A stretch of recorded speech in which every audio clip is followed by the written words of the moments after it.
Welcome to Forbidden Talk. I'm Jenny Hammond. The Muslim veil, it's probably one of the most well-known symbols of Islam. It's banned in some parts of the world, yet compulsory in others. So today, Forbidden Talk takes a look at the Islamic veil from the hijab to the burka to see if it can be seen as a symbol of freedom or oppression. We wear the headscarf because we are Muslim. This is pretty, we are a Muslim, we must cover our hair. I myself wouldn't like it, but if I grew up there, maybe I would respect that. I don't think about it because it was an order by God. They have to wear hijab. I wear headscarf because of our religion, Islam. It's a man's responsibility to make sure that the woman is protected against fitna. Fitna means that things that might fall harm upon your own spouse. It's their choice, really. It's got nothing to do with anybody else. If that individual wants to wear that particular piece of clothing or for whatever reason, it's their prerogative. Hijab is an Arabic word meaning barrier or partition. In Islam, however, it has a broader meaning. It's the principle of modesty and includes behaviour as well as dress for both males and females. However, modesty rules are open to a wide range of interpretations. Some Muslim women wear the burka, a full body garment that only exposes their eyes, or in extreme cases, not even that. Others believe only their hair or their cleavage is compulsory to hide, and some do not observe any special dress rules at all. To talk more about what it means to wear the hijab is Islamic lecturer and TV personality Zahra Al-Alawi, who became an inspirational figure for many young female British Muslims and has campaigned for the awareness of the hijab. Well, Zahra, thank you for joining us today. No problem. Thank you for having me. Well, maybe you can start by telling me, why do you wear the hijab? Okay. There are many factors as to why I wear the hijab. Initially, I wore the hijab because my family or my sisters were wearing hijab. So I wore the hijab when I was around 4 years old.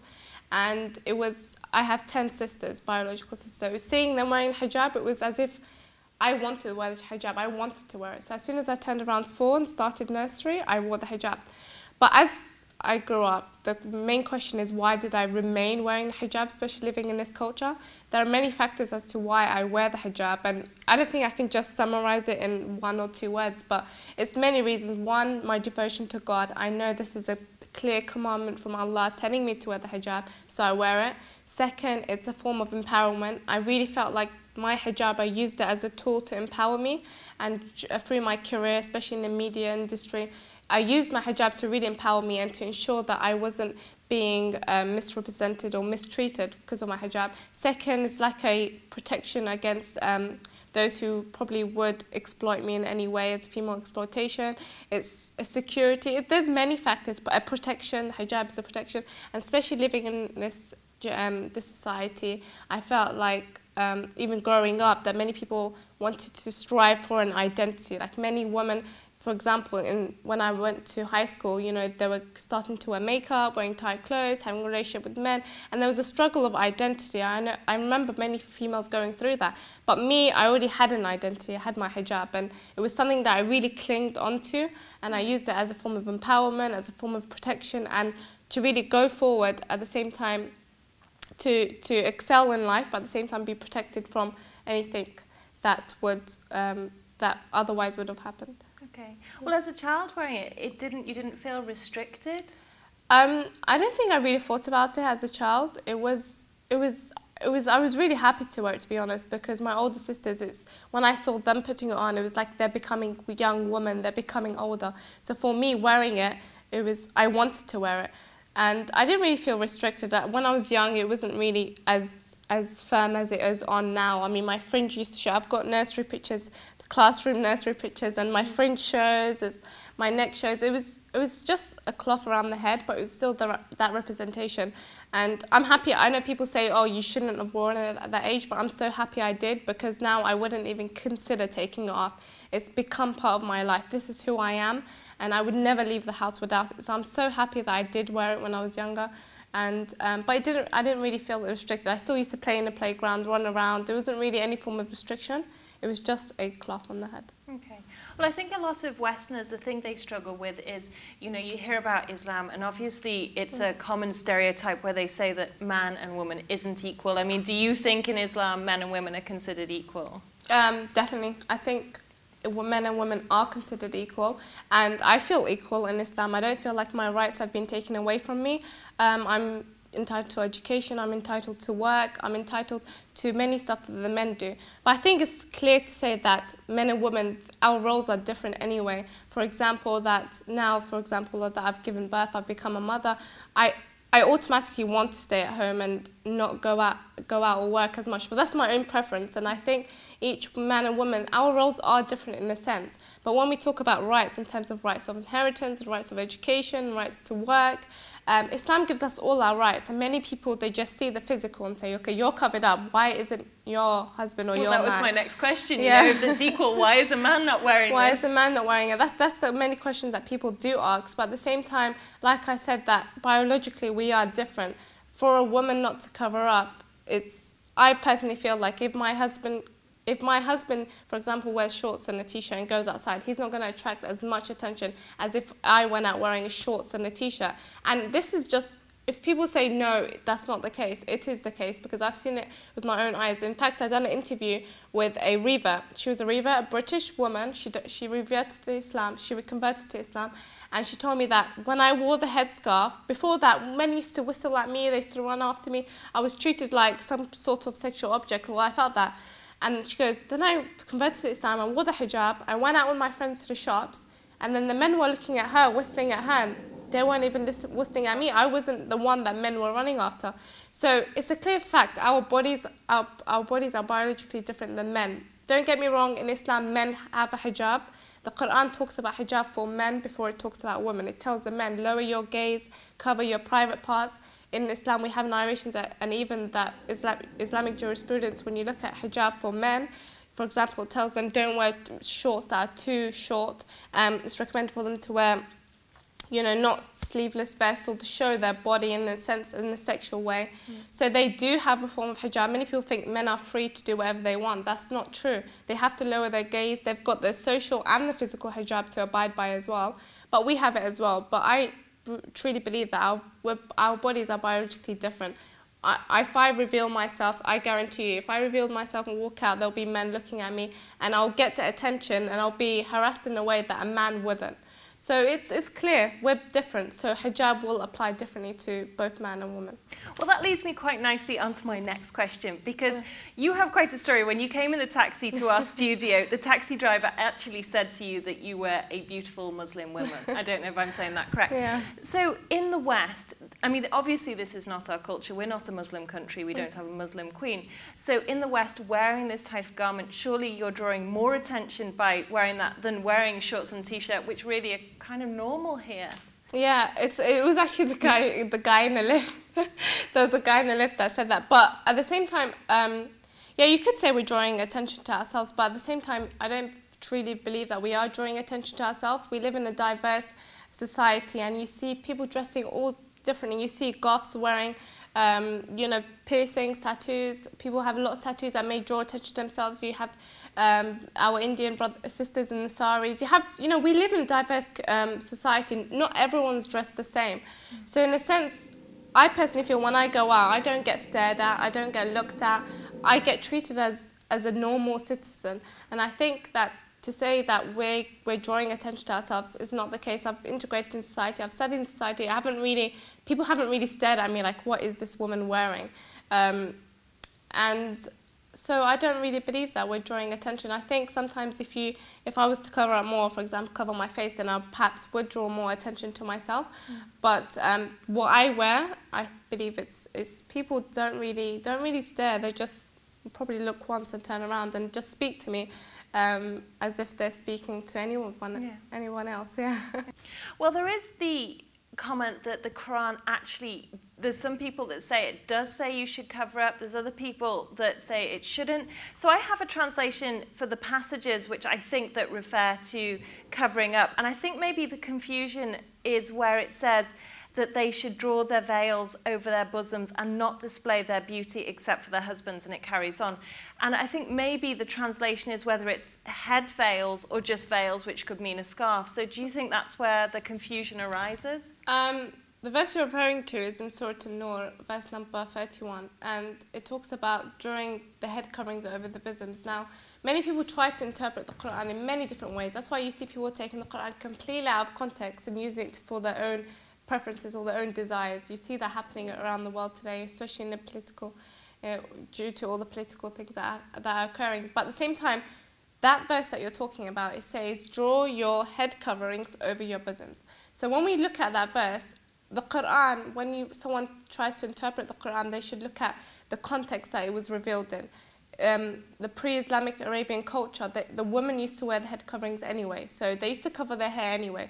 But what they used to do in the pre-Islamic Arabian culture is that they used to cover their head and then take the button things and tie it around the head, so it's like a turban or a bandana. So that's how they used to wear their hijabs. And so their chests were revealed and you can clearly see their bosoms. So when that verse was revealed, it was revealed to tell the woman, take your head coverings and cover your bosoms. So in a sense, if you look at the way this verse is structured, it's telling the woman, take your head coverings and cover it over your bosoms. For example, if I say tuck your shirt in, it already indicates that you're wearing a shirt, but all you need to do is tuck it in. So that verse indicates that a woman's already wearing a head covering. And the word used is khumur, which is a plural word for khimar. If you look in any Arabic dictionary, khimar means head coverings. Well, do you think then that it could be said that the more you cover up, for instance, some women would just wear very normal Western clothing and wear a headscarf. So the more you cover up, the more pious you are almost, the more religious you are. Is it a symbol of how religious you are, the more you cover? I think spirituality or religiosity, in a sense, you know, being religious, there's many aspects to it, isn't just covering up. And that's what the Quran talks about when it talks about modesty, in a sense. Let's just, you know, being religious is many aspects, being modest, being spiritual, ethical, you know, you have to be ethical as well. So there's many aspects of being religious, and modesty is just a section of that. But at the same time, even modesty, when the Quran talks about modesty, it doesn't just talk about the physical. And I think people put so much concentration on the physical. They think Islam and hijab or Islam and modesty is just the physical. And that's not the case. The Quran talks about the social hijab before it talks about the physical. So it's important to have the social. You know, if I'm covered up now and I walk out the room and start chatting to this guy, and in a sense acting immodest, it really doesn't matter what I'm wearing. So the hijab is not just the physical. I think a lot of Western people who don't really understand Islam are concerned about is they see women who are heavily covered, maybe the burka or maybe just wearing similar to what you're wearing, and they think that these women are being oppressed. They're being forced to wear this by their husbands, by their parents. And actually what reinforced this view a little bit for me, I'm not saying this is what I believe, is I went to the street, I was talking to people what they thought about the hijab, and I tried to ask a lot of women who were dressed as you were dressed or in the burqa, and they wouldn't speak to me. They were hiding behind their husbands and they were answering, and it was like, you know, they were very timid. So do you think that's why people think that, you know, they're concerned that dressed as you are, that you're being repressed? Definitely. I'm going to say this, to be honest. For me to say every Muslim woman isn't oppressed is not the reality. There may be people that are oppressed, but this oppression is due to culture. There's a lot of culture being injected into religion. So men sometimes try to hide their women or say, you can't do this, you can't do that, you can't go to educate yourself, you can't you know, go work. And that's a lot of culture being injected. There may be women, especially in the Middle East, that are being oppressed, but this has nothing to do with Islam. This is culture. Well, something else that confuses me is that you often see on the streets women who will be covered, like yourself, but they will have thick, thick makeup on. They will have perfume. And as you mentioned before, part of the reason you're dressed like this is to avoid excess male attention. But surely makeup, perfume, these things are for that very purpose. So isn't that, you know, a contradiction in terms almost? Yeah, Islam talks about this as well. So they say that when you wear hijab, you shouldn't, in a sense, embellish yourself. And sometimes you see, especially now, you see this whole issue of, if you go on YouTube, hijab makeup tutorials, you see, you know, this is arising that people are wearing a lot of makeup and are embellishing themselves, but that kind of defeats the whole purpose of hijab, because you're attracting male attention, you're making yourself appear attractive in terms of the opposite gender. So that defeats the whole purpose of hijab. Thank you so much. Thank you. Welcome back to Forbidden Talk. Today we're looking at the Islamic veil, hijab. We've just heard from Zahra Al-Alawi, who says the hijab is worn to guard modesty and should be worn physically and represent how a person conducts themselves in society. But if the hijab is meant to protect modesty and not attract male advances, surely the emerging trend of high fashion hijab, wearing tight-fitting clothing in the hijab, or heavy makeup and perfume is counterproductive. So does wearing the hijab mean you have to compromise your sense of individuality and style? Joining me now on Skype is Imam Ali, blogger and editor of the Hijab blog. Well, Imam, welcome to the show. Thank you very much. I'm happy to be here. Well, as I can see from looking at you, you're obviously extremely glamorous. But do you think wearing the hijab restricts your sense of style at all? I mean, I don't think it restricts it. It just makes the dressing part more challenging. And so, it's all about, how will I make this covering? You find a shirt, you find a skirt, you find sweaters and in normal stores, and then you try to figure out, so how can I make this modest? How can I make this sort of hijab appropriate, make outfits work? Okay. And what does the hijab mean to you? What does it symbolize? So to me personally, I mean, the hijab has been fetishized in a way. I think that both in the Arab world and in the West, we tend to focus a lot on hijab, more so than any other issues when it comes to Muslim women. And so I just attended a summer program in Granada in Spain, where, we had some time devoted to Islamic feminism, and most of that time was used discussing the hijab. So it's definitely something that has been blown out of proportions. I mean, for me, I do believe that the hijab for me is more of, well, it represents a struggle for me, because I actually went and put on the hijab without my friends or family wearing, none of the close people in my family or my friends wore it. And so I sort of had to struggle to wear it. So for me, it represents a struggle. And it's, part of my identity, but not really defining it, It's also, well, I cover, of course, for religious purposes, but I do not think that the headpiece itself is something that is required. But in general, modesty.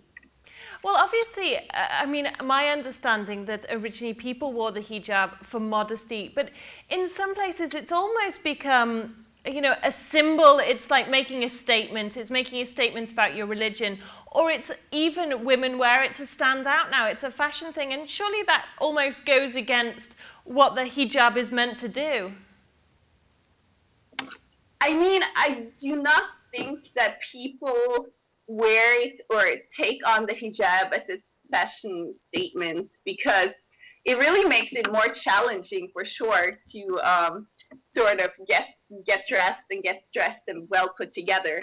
I do not, however, see that it's a problem trying to look stylish with the hijab. I do not see that it's, somehow that the hijab somehow needs to be ugly or needs to make you ugly, or it's a contradiction to look well put together and wear the hijab. I do not see that. I do not think that the hijab should make you invisible. And all in all, as long as you preserve some sort of modesty, I think the problem itself is that in the societies today, there's an expectation that you should wear it, for example, in the Middle East. And so a lot of people wear it without conviction, without thinking that this is something I want to do. And so then you kind of compromise more, right? So. I think that's the issue. Well, earlier I spoke to an Islamic lecturer, and she was telling me another reason people wear the hijab is to avoid attracting men and to get male attention. But I mean, looking at you, you are so glamorous. You know, I'm sure all eyes would follow if you're looking, and also you know, you're wearing makeup and that sort of thing. Is that not sort of counterproductive, or how do you see that working? So again, I do not think that the hijab is a thing that you put on to make yourself look invisible.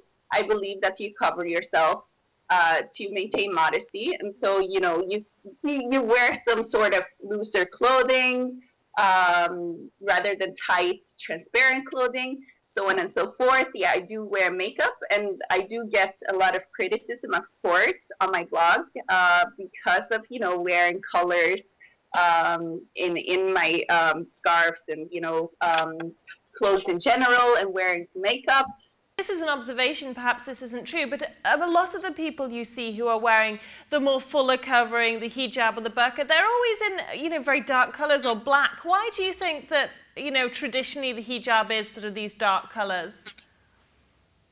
Okay, so the hijab that we know as the Islamic hijab today, it's not really a traditional hijab. The hijab that we see with darker colors and with the flowing jilbab and very austere headscarf in, like, say, navy blue, black, very dark olive colors. I mean, this was sort of a uniform that sort of popped up on campuses around the early 70s as people started becoming disillusioned with the secular projects in the Middle East, because there was a lot of, you know, hopes for that, for the liberal period, and then it sort of was seen as a failure, especially with, you know, wars and so on and so forth that were lost. And so you see that sort of was politicized, and this sort of notion with black, you see a lot of black worn by women in the Gulf, for example. And so it's also kind of political that a lot of Muslims in the other parts of the world, you know, they have this notion that this is something that you wear because that's the true Islam, because Islam, you know, Islam emerged, or Islam, the message of Islam was spread from the Arabian Peninsula. And so this is this notion that, you know, whatever is done there, even if that's more recent, that's, you know, that's Islam, that's the correct Islam. Well, thank you so much for taking the time to speak with us today. Thank you so much. It was my pleasure. But from talking to all my guests today, the hijab, or veil, overwhelmingly is seen as a sign of faith, which leads me to wonder, can you still be a devout Muslim without the veil? Joining me now is Souad El-Gawi, a Lebanese-born Muslim who chooses not to cover her hair. Well, Souad, welcome to the studio. Thank you. So tell me, why do you choose not to wear the hijab? I do believe in the hijab. In Islam, it's one of the obligations upon Muslim women. But for me, because I'm used to dress in a certain way, I like to do certain things that don't go with the hijab. I don't feel it's time yet for me to wear it. I would like to in the future one day. In your idea then, what kind of lifestyle would you be living, or, you know, what sort of clothes would you be wearing? What would make the hijab appropriate? It's just that it's not going to be very much different, and it's not like I'm going to lock myself up and not be nicely dressed. It's just that there are certain things that I don't personally don't feel go with it. Like I'm wearing like very bright makeup or really tight clothes, or, you know, certain things like that. So you think you're almost putting across an image of Islam when you're wearing the hijab, you're representing the religion? Yes, I was going to say that I would like people, when they look at me, if I'm wearing a hijab, to say, you know, she looks modest, she looks nice. You know, I would like to give a good image of a Muslim lady. Well, you've already explained that you think that the hijab is an important part of being a Muslim. So therefore, the fact that you choose not to wear one, do you think that makes you any less of a Muslim? No, I don't think so. I don't think it makes me any less of a Muslim. I'm very religious. I love my religion, as opposed to a girl who might be wearing the hijab, but she doesn't really believe in the religion. Okay. Well, thank you so much for taking the time to speak to us today. Well, that's all the time we have left for today's programme, so now it's your turn to join the discussion. You can send us your comments at Forbidden Talk at Levant TV or find us on Facebook. Thanks for watching. Bye for now.